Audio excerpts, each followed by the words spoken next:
Здравствуйте, друзья! Сегодня мы вновь возвращаемся к теме изготовления широких галтелей. Напомню, что галтель – это широкий вогнутый профиль. Как я уже говорил, способов изготовления галтелей много. Сходу можно назвать как минимум 7, но на самом деле их намного больше. Я уже показал 3 из них, и мы постепенно рассмотрим все варианты. Каждый из вариантов имеет свои преимущества и недостатки перед другими. Первый способ, который я показывал, это изготовление галтелей при помощи специальных фрез. Вот в данном случае участвовала вот эта фреза, радиус кривизны, радиус изгиба составляет 70 мм. Плюс этого способа в том, что мы получаем сразу чистую поверхность, очень высокую повторяемость, и сам способ очень простой. Минус в том, что мы можем делать только прямые галтели, и также мы не можем менять радиус. То есть радиус кривизны задается радиусом самой фрезы. Второй способ — это изготовление галтелей на циркулярной пиле. Способ очень старый, очень надежный, очень простой. Вот та самая галтель, которая была сделана на циркулярке. К минусам можно отнести очень плохую, очень грязную поверхность. Требуется очень много шлифовки. И второй минус – галтель получается эллиптическая, то есть она не является частью окружности. Плюсы можно отнести довольно неплохую повторяемость, простоту способа, скорость изготовления и также возможность изготовления не прямых, а радиусных галтелей. И также можно делать галтели несимметричные, то есть заведомо делать галтель не целиком, а только часть ее. Третий способ – это изготовление гнутоклеенных галтелей.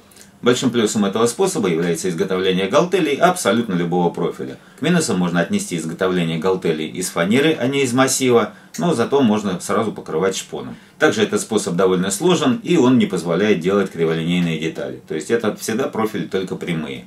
Сегодня я расскажу вам о четвертом способе изготовления галтелей. Он очень универсален, но для изготовления галтелей нам потребуется соорудить сначала небольшое приспособление. И по большей части это видео будет посвящено именно самому приспособлению. О плюсах и минусах этого способа я пока рассказывать вам не буду, все вы сами увидите. И в конце мы поговорим, в чем же преимущество и в чем недостатки. Для изготовления приспособления нам понадобится, во-первых, фанера двух видов. Я взял фанеру толщиной 10 мм. И вот такую вот тоненькую фанеру, это трехслойка, толщина около 5 мм. Также понадобятся какие-либо отходы производства, реечки, брусочки, какие-нибудь саморезики. А из инструмента нам понадобится ленточная пила, либо электролобзик, наверное, потребуется фрезер и, скорее всего, шуруповерт. Все, вот этим инструментом вполне можно будет обойтись. Фактически сейчас мы сделаем приспособление, которое представляет из себя качели. И эти качели будут наподобие тех, при помощи которых я делал деревянные блюда большого диаметра. Пациентом, над которым мы будем издеваться, будет вот этот фрезер Bosch GKF 600, кромочник. Он вполне подходит для этих задач, 600 Вт мощности хватит выше крыши. Фрезер маленький, и приспособление мы тоже будем делать небольшое, как раз под этот фрезер. Сначала сделаем П-образную конструкцию, это будет новая подошва вместо вот этой пластиковой, и 2 вертикальные стойки.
Вот наше приспособление готово, и вы, наверное, сейчас скажете, ну, нагородил. Да, действительно нагородил, но делал это совершенно без расчетов. Дело в том, что я хочу показать вам сам принцип. Если бы мне нужно было делать какую-то определенную деталь, конечно же, я примерно сделал бы расчеты, посмотрел бы радиус кривизны этой самой галтели, ее смещение, если это требуется, ну, какие-то другие параметры. Я умышленно сделал такую конструкцию более сложную. Здесь, как вы уже поняли, это зажим. Вот эта часть сделана выпуклая, но можно сделать плоскую. Плоскую щечку нужно делать в том случае, если деталь прямая. Ну а прижим может быть абсолютно любой. Главное, чтобы он поджимал деталь, и когда мы фрезеруем, чтобы фрезер не смещался. Вот эту часть я сделал выпуклую с тем расчетом, чтобы можно было фрезеровать криволинейные профили. Естественно, я сделал это умышленно, потому что чем сложнее задача, тем она интересней.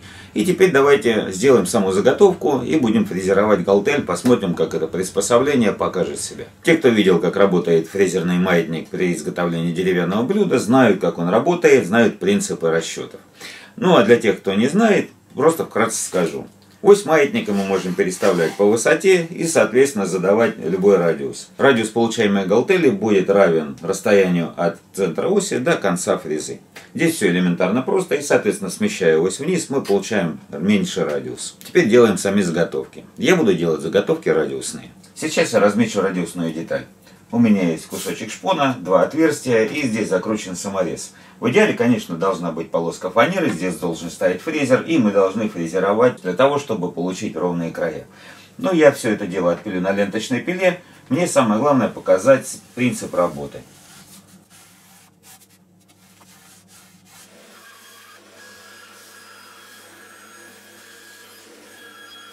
Вот у нас получились две детали, у них разный радиус изгиба, но для того, чтобы было интереснее, я их состыкую вот таким образом. И будем фрезеровать галтель на зигзаге.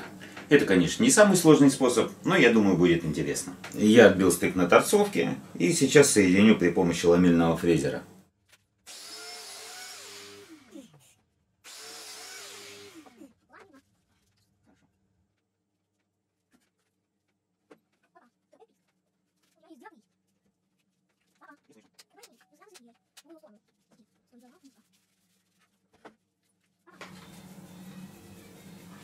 Что-то какая-то фигня получилась. Давайте-ка переделаем и сделаем по-серьезному.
Ну вот теперь совсем другое дело.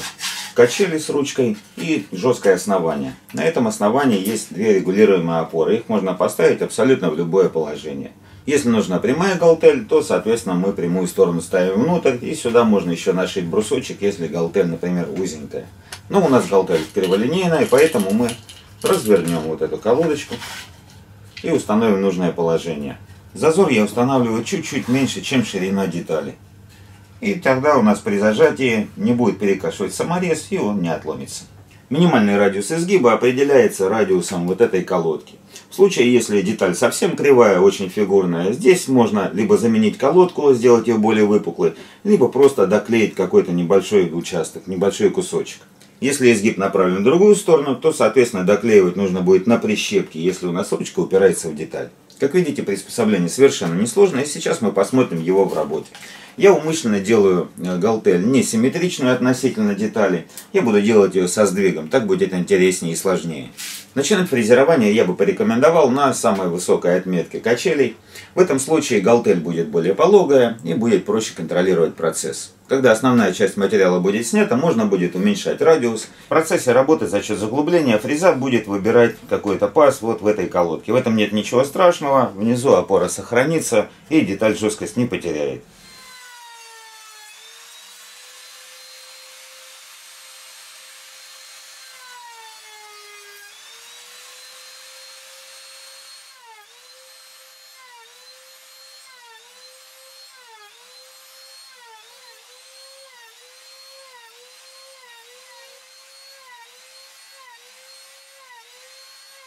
Готов первый проход.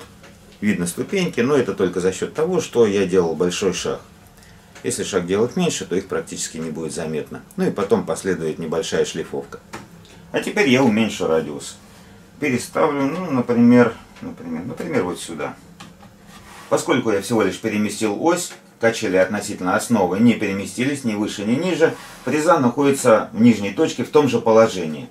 Но если мы теперь фрезер поднимаем, здесь мы видим зазор. И зазор этот составляет, ну, примерно 8 мм. При таком методе обработки очень легко контролировать положение галтели. Предположим, у нас должен остаться вот этот кант нетронутый, то есть это будет плоскость, а галтель начнется вот от этого ребра. То есть на это ребро мы каждый раз и будем ориентироваться. Но нам надо сейчас сделать ее глубже. Как это делается? Делается это предельно просто. Я наклоняю качели и устанавливаю фрезу напротив ребра. Так, отпускаю. Фиксирую. Входить в материал фреза будет все в этой же точке, но за счет того, что я увеличил глубину на 8 мм, соответственно, у нас будет 8 мм выбрано вот в этой точке, то есть в самой нижней. Сейчас сделаю несколько проходов, вы все сами поймете.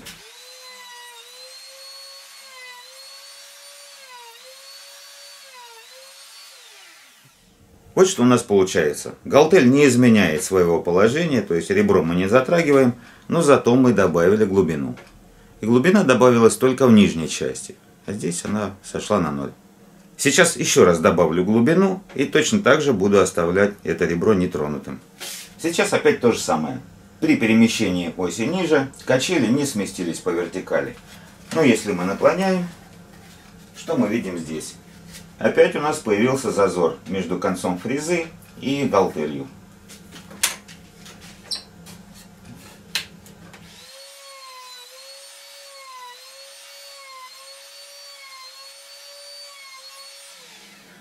Вот что у нас получается. Ребро галтели я не тронул, но глубину добавил. И за счет того, что проходы делал мельче, здесь поверхность практически полностью гладкая.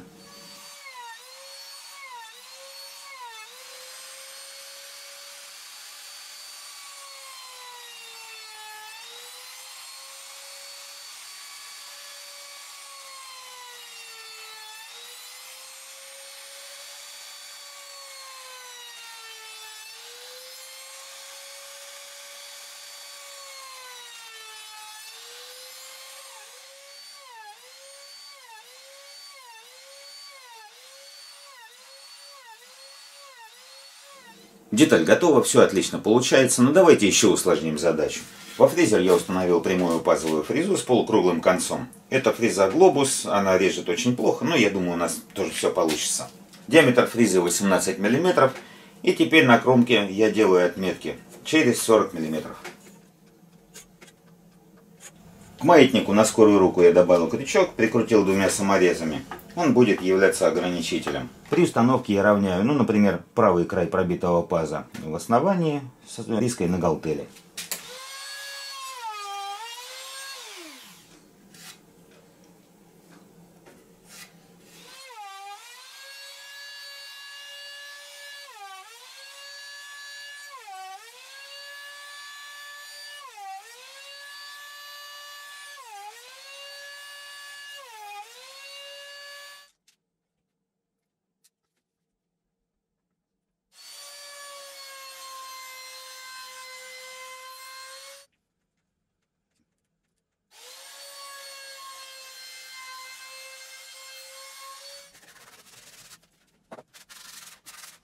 Вот и подошло к концу наше видео. У нас получилась вот такая замечательная деталь. Я сделал ее с первого раза, без всякой подготовки. Этот способ изготовления широких галтелей немного сложный, но зато он максимально универсальный. Вот такое несложное приспособление можно изготовить за час, ну может быть за полтора. И для этого вам не понадобятся какие-либо специализированные инструменты. Самый большой плюс в том, что при помощи вот такого приспособления мы можем фрезеровать галтели различной ширины, различной глубины, то есть различного радиуса. И также производить фрезерование галтелей со смещением. Ну и конечно же фрезеровать криволинейные детали. Я надеюсь, это видео было для вас полезным, поэтому не забывайте ставить оценки, делиться этим видео в соцсетях и подписываться на канал, кто этого еще не сделал. Впереди вас ждет еще очень много интересного. И на этом я с вами прощаюсь. До новых встреч!